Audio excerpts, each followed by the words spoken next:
Hello! It has now been a year since The Rise of Skywalker, and for me personally, it ignited my love once again for the Star Wars fandom, despite what it's been called, and I want to talk my thoughts about it.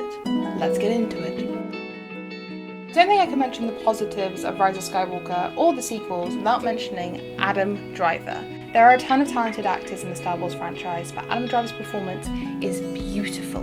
In The Force Awakens, he wasn't pretty hurt boy for me, he was a monster. We hated him. So surely this is a credit to Adam Driver's performance that by the end of The Rise of Skywalker, you love his character, he's one of your favourites, you want him to be happy, you kind of want him to win. The fact that Adam Driver's portrayal managed to keep people invested for all three films is incredible. He is the first Force user, not Force sensitive, Force user, to keep me invested in his character arc for all three films. Am I the only one that thinks Luke gets a little bit boring in Return of the Jedi? I feel like they've gained back his personality in the sequels, but in Return of the Jedi specifically, I feel like he loses something or he puts up a front, and I didn't like that. Am I the only one? My favourite part of Star Wars is not the fantasy, it's not the mysterious Force or the Jedis or their constant battle with them and the Siths, it's the normal people. It's the Han Solos and Princess Leias of the galaxy who do what they do because it's right. They don't have this mysterious Force or don't use this mysterious Force to win. They just do what they can to overthrow this evil dictatorship, which no one thinks they have a chance of winning or doing, by the way. They just do it because it's right.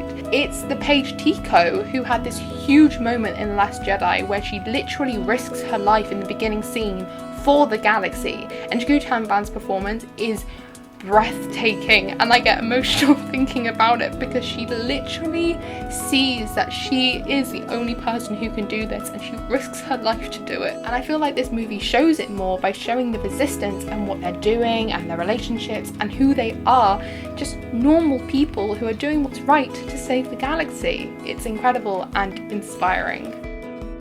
Poe Dameron had to be his own segment. If I was going to talk about normal people, I have to talk about Poe Dameron, who is the poster boy of normal people going to extreme lengths for what is right. The difference between The Last Jedi and the beginning of Act 3 of The Rise of Skywalker just shows that they did his character development justice at least. He learns and he becomes a better general and he learns to work in a team. And I just adore that. I don't think we get a lot of character development with dumb Hollywood sequel movies, and I adore what Oscar Isaac does with the character. He's always a delight to see on screen, and just, we need more Poe Dameron in our lives.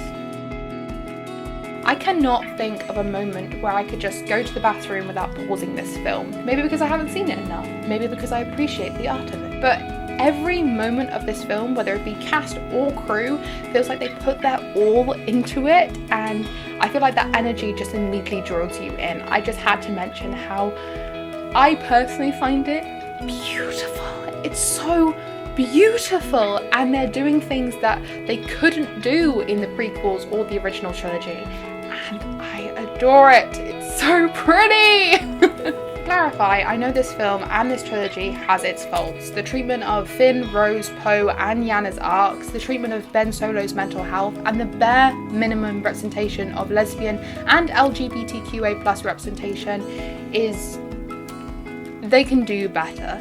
And I hope in the future they do make better decisions and don't just sprinkle it in for reward points. But this is the first Star Wars film that I got midnight premiere tickets for.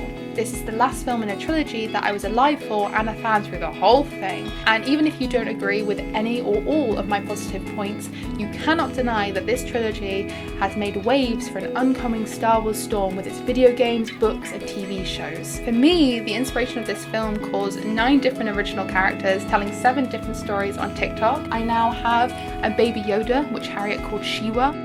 I now have Star Wars clothes and Star Wars cosplay. I'm getting into the TV shows and the books. I also started a Star Wars Gals Club where we watched 11 different films over Skype.